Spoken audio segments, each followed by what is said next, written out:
And we are live. Welcome, mystery and thriller fans. I'm your on-air host and author, Sarah DiVello, and I am so excited to welcome back today my fellow Sarah, my British Sarah, author of the incredible series Behind Her Eyes, incredible book, which became the series Behind Her Eyes.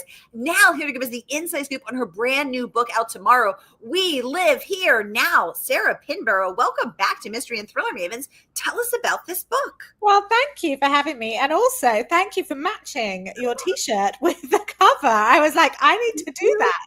Thank you for noticing. I do intentionally coordinate, and most people do not notice. They're not picking up what I'm putting down. So thank you for noticing that I have, in fact, matched. Hang on. A great match. Thank you. Yes. So We Live Here Now is a thriller with a little bit of a creepy edge.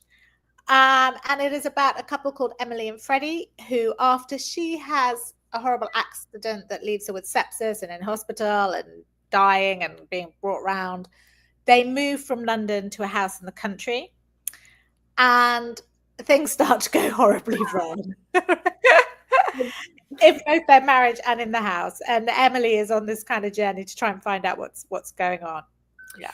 Things start to go horribly wrong because they don't know that they're in a Sarah Pinborough book. Yeah, they were like, not us, please. They wanted to be in a romantasy. They did not want this. They signed up for the romantic getaway. Yeah. They accidentally landed in Sarah Pinborough, so things are not going to go smoothly or well. And we are here for every single delicious, tasty twist and treat. And Sarah, people are so excited to chat with you. People have been submitting questions in advance. We have so many exciting things to get to, and I have a few questions of my own. But first, I just want to welcome everyone here because we are broadcasting live to 7 different destinations across Facebook and YouTube. And so, hey, mystery and thriller loving friends, no matter where you're watching from, you're in the right place. This is the right time. It is Mystery Monday. And because Mondays can be murder, we're going to make them a little less painful and get your week off to a killer start. So if you've been here before, you know the drill. And if you're new, welcome. Here's the drill. I give you my handpicked featured authors every Monday, and you get to ask them anything. So ask award-winning New York Times best-selling author Sarah Pinborough anything you'd like to know about her creative process, about these books, anything you've got going on. Robin is joining us from Facebook, and she says, yes, we have questions. Robin, you are in the right place. Let us know what your questions are. Sharon is joining us from YouTube saying, hi, Sarah and Sarah. So happy to be here. Sharon, we're so happy to have you here. And so we had one question which was submitted in advance. We had a couple of different questions which were submitted in advance, but we're going to get to each one of them. And this one is actually from Instagram, and she wants to know, it's actually Emily Carpenter, our fellow author. She wants to know, she says, OMG, ask Sarah Pinborough if she based the house in her book on an actual real life house. We need to know. Well, kind of. Ooh. In that, when I had a very temporarily short marriage, I got married in Vegas. It was not clever. We then came back to England, and my husband's business was going bad. And we did move to a big old farmhouse in Devon. And he spent a lot of time out of the house, and I was left in this big old farmhouse. Yeah, in the middle of nowhere. I had to drive like 4 miles one way for a pint of milk, or 3 miles another way for a pint of milk. And there was a pub. There was a pub like 1.5 miles down the lane, which is kind of what I based the pub in this book on. So I've definitely and in the town in this book is called Wivliscombe, and there is a Wivliscombe that was just down the road, but I just added an extra O in the book. So there is a real little town. It's a real place in Devon. So a little bit based on that. Yeah. And also when I was in my 20s, I used to let houses. I was a housing agent, for a little while. And I was showing a house just up the road from where I live now. And it was like a Victorian house, a terraced house, not a big standalone house.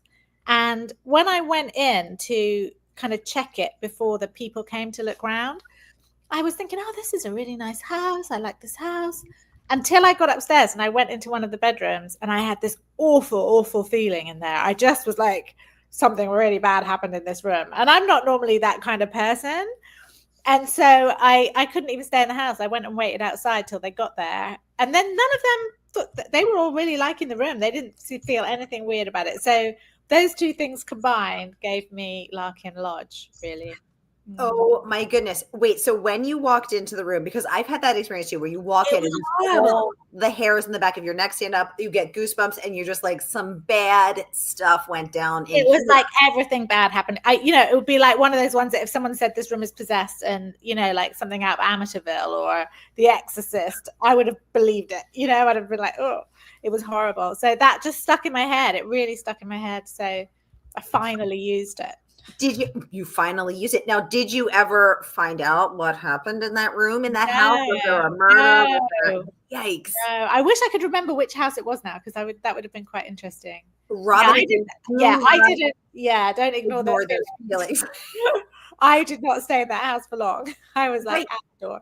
Because I remember when I was watching Amityville Horror Show, and I was thinking, oh, you're choosing to stay in the house. That is a choice DiVello would not be making. Yeah, same here. Give me a nice modern bright house with no soul. With no soul, exactly. Oh my gosh, I love it. Okay, so the house was like your real house in Devon, 1.5 miles from the pub, one vowel off from the fictional town, and 1.5 miles from this pub as well. So while you were languishing in a remote location, you were actually unknowingly gathering content for your future book. Yeah. Oh my gosh, I love it. And did that house have any bad feelings? No, do you know what, actually? Because when I broke up with my husband and he moved out, I was in it on my own for a while, and I thought it would freak me out, but it didn't. It was quite a nice house. It was a good house. Yeah. Okay. All right. Well, it's good to know that is that at least you got something good, and it wasn't. I'm not brave. If there'd been the slightest bit of something weird with it, I'd have been gone. I'd have been out. Oh my God, I'm also not brave. Jane Brannigan Kaufman joining us from Facebook, saying this is a new author to me. I can't wait to read this book. Jane, thank you so much for saying that. Thank you, Jane. Because my goal when I founded this series 5 years ago, I can't believe it's been 5 years, was to connect readers to their favorite authors and introduce them to their new favorite authors. So here she is, live into the flesh, Miss Sarah Pinborough, your new favorite author. And Jane, I have a feeling you are going to love this book, We Live Here Now. And you don't have to trust me. Let's check out this incredible praise from Lisa Jewell, the best-selling author of None of This Is True. She calls the book brilliant. She says this book shows Sarah Pinborough at the absolute top of her game. It is up there with Behind Her Eyes, which of course was a huge breakout book and became the Netflix series, which was also brilliant, I thought. Lisa says, I read it in a frenzy in one day, and the twist completely blew my mind. I adored every page. So, Sarah, I want to talk about this incredible blurb from the incredible Lisa Jewell. I want to talk about 3 different things. So first of all, she says that you are at the absolute top of your game. And let's be honest, you were no slacker before. So what do you, first of all, do you agree that this is the top of your game? Do you feel you've improved as a writer? I kind of feel that for most of us, I think for all of us, you try and get better with every book, or you try and at least hone your skills. Like I had never really taken on board how important short chapters were to a lot of readers until I wrote this book. And I wasn't doing it. I think the chapters are much shorter in this book. And I think it probably is it's more of a thing I've learned from screenwriting, because I wrote the whole series of Insomnia, which was on Paramount last year in the UK. So I'd done a lot of that over the past, while I was writing this book. And I was thinking like, okay, we've got to like keep things punchy, because that's like TV writing, you keep it punchy. And when I started reading the Goodreads reviews, as you do in that kind of, please like my book, it was amazing how many comments were like, oh, I love the short chapters. So that I've learned, so you learn as you go, and some books aren't as good as other books, or you just don't quite land it in the same way. But I hope I'm not the top of my game, because I'd like to reach Lisa's level. Well, you're at the top of your game now, but then there's room, maybe you just keep one-upping yourself. Yeah. Aside from the short chapters, what do you think? What do you feel you as a reader, you as a writer, have enhanced, have grown, have elevated your craft to, quote, be at the top of your game? Because Insomnia, amazing. Behind Her Eyes, amazing. Both huge bestsellers. Insomnia Paramount series, Behind Her Eyes, a Netflix series. I mean, again, you were not. I think that you know how it is when it's. I mean, I'm a bit of an Eeyore, like the fear is always there, and it's like one of my best friends, Joe Abercrombie, who I love dearly, is on tour in America at the moment, and he's just had this massive fantasy book, and he keeps putting up pictures of his tour audiences, and I was like, I'm going to send you pictures of my hopefully 3 or 4 people, So I think you always think it's going to go away, don't you? You always think whatever success you had is going to go, and it does go away.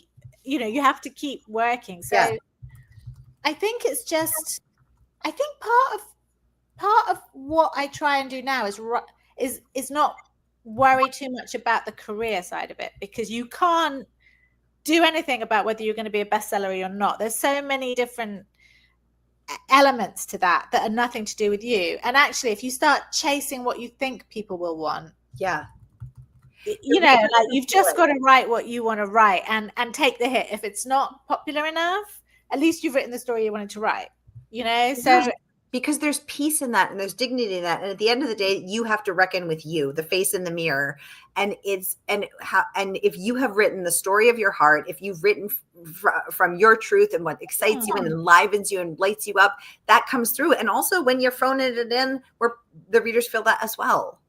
Yeah, and I don't necessarily mean phoning it in. I just mean worrying about like what your publishers are going to think of your idea, or like, are they going to say, no, this isn't commercial enough, or that kind of stuff. So, but I think in the pandemic, I remember thinking that when I started out in this business, I thought, just own your own home. As long as you own your own home, that's, it doesn't have to be a big house, doesn't have to, just own it. It's your house. And then you can, write the things you want to write. And then you get caught up in the career, and then you have a big hit. And then it took me a long time to get to that big hit. I'd written a lot of horror and kind of less commercial genres. So when I hit that Behind Her Eyes thing, it was very hard not to think, okay, how can I keep that? I've got to keep that, rather than just thinking, well, this is great. A lot of people never even get this.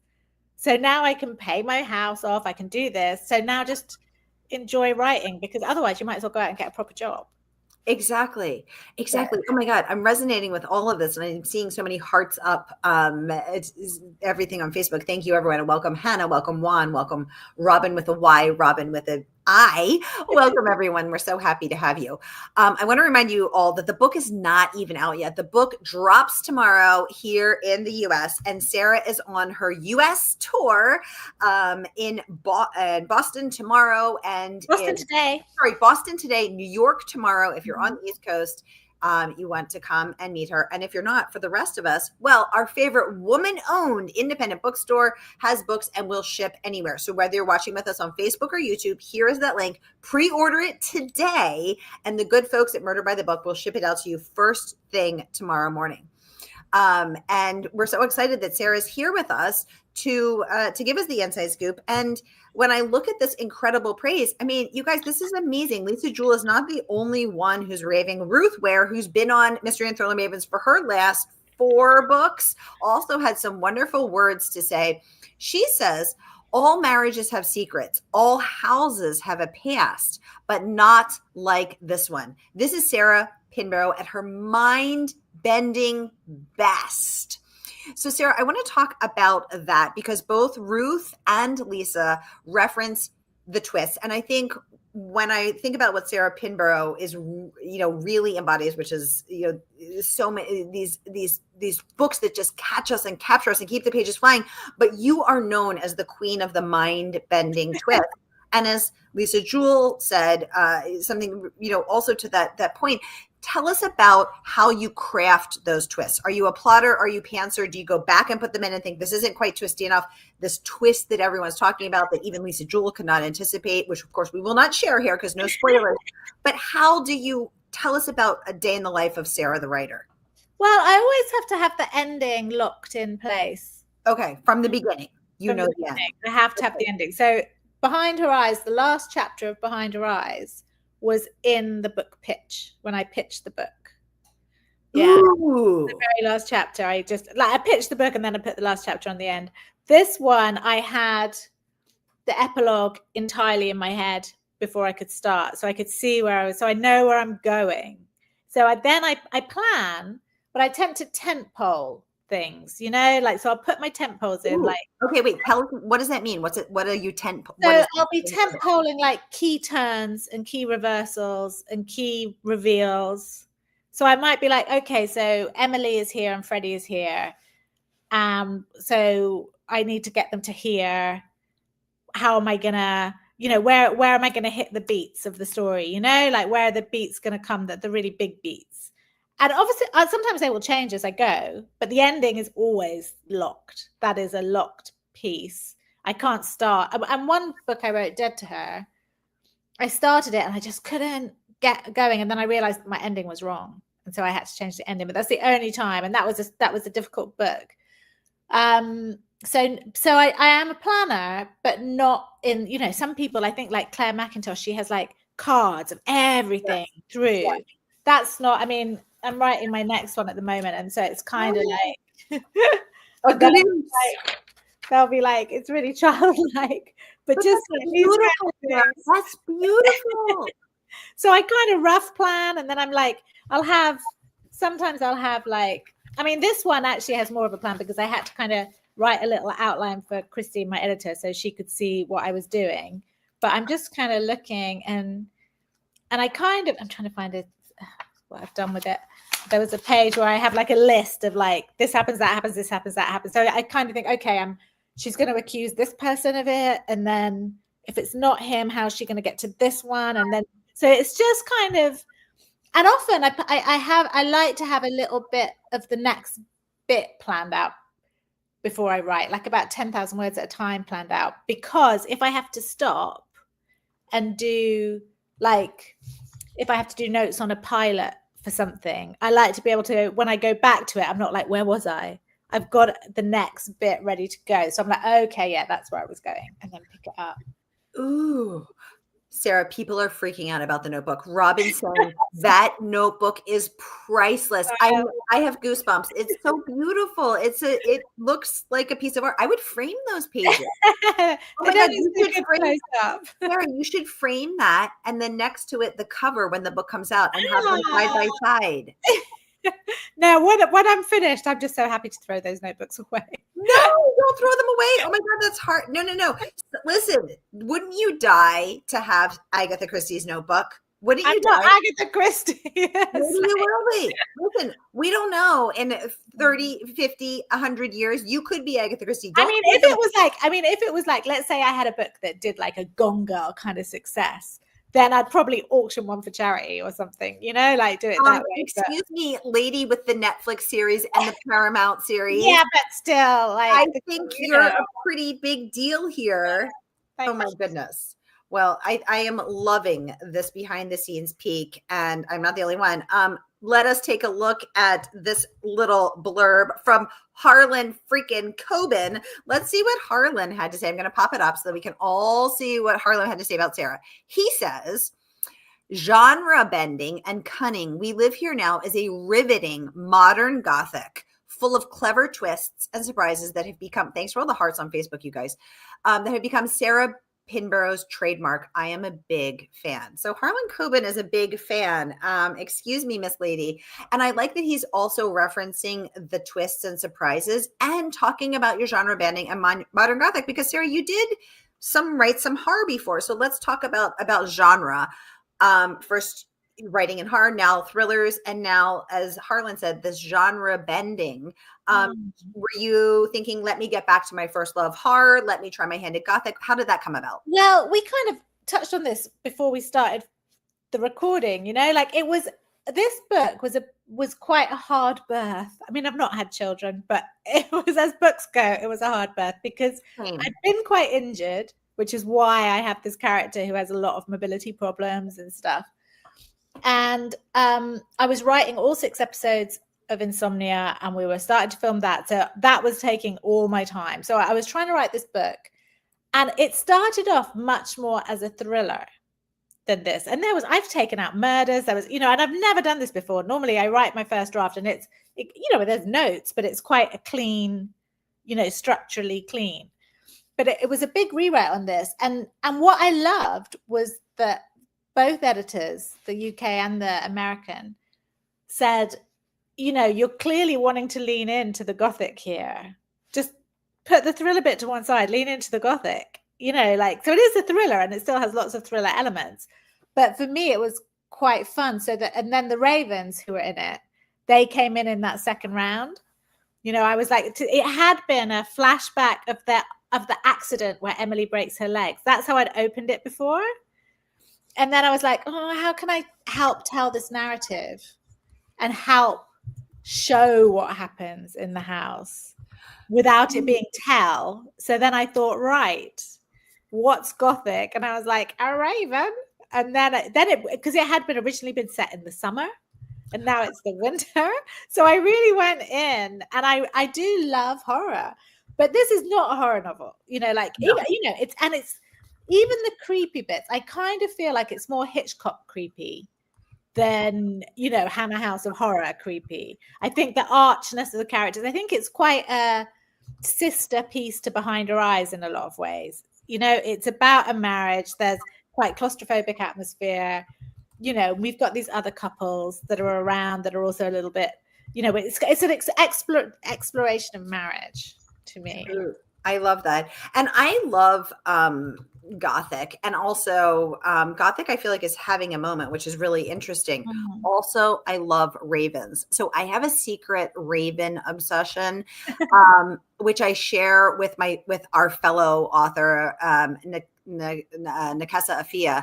And they're actually incredibly brilliant birds who they actually hold grudges.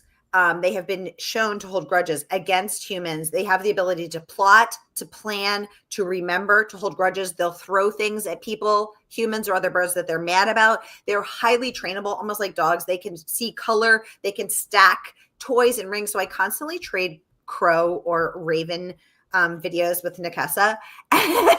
And so I was so excited. And I actually didn't know that ravens made something Gothic. Tell me more about that. This is brand new information. Well, because Edgar Allan Poe, the Raven, you know, they're just in every Victorian horror thing in the UK, there's always a crow or a raven. You think any kind of horror film, there'll be a crow or a raven. So and I think crows not considered harbingers of death at some point. I think it's where it all comes from. Yes. Okay. Yeah. Okay. That's it. Because I was like, wait, I didn't know that having a crow, like. I mean, I love corvids, all those types of birds, the crows, the ravens, the magpies. I think they're amazing birds. I've learned to love birds. In the pandemic, I learned to love birds because it was so quiet. All the birds came out. Yes. And I suddenly was like, what is that in my garden? What is this one? Yeah. Although my friend Hannah, who is she's a biology university lecturer, and she does a lot about animal stuff. She did laugh, and it took me a little while before I realized that crows and blackbirds were two separate things.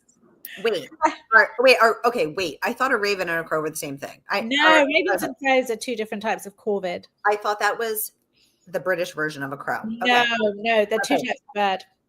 Well, I'm going to start sending you my crow video because someone put the where do you see yourself in 10 years? And it was a woman feeding her pet crow on her shoulder. And I was like, that is going to be me if all goes well.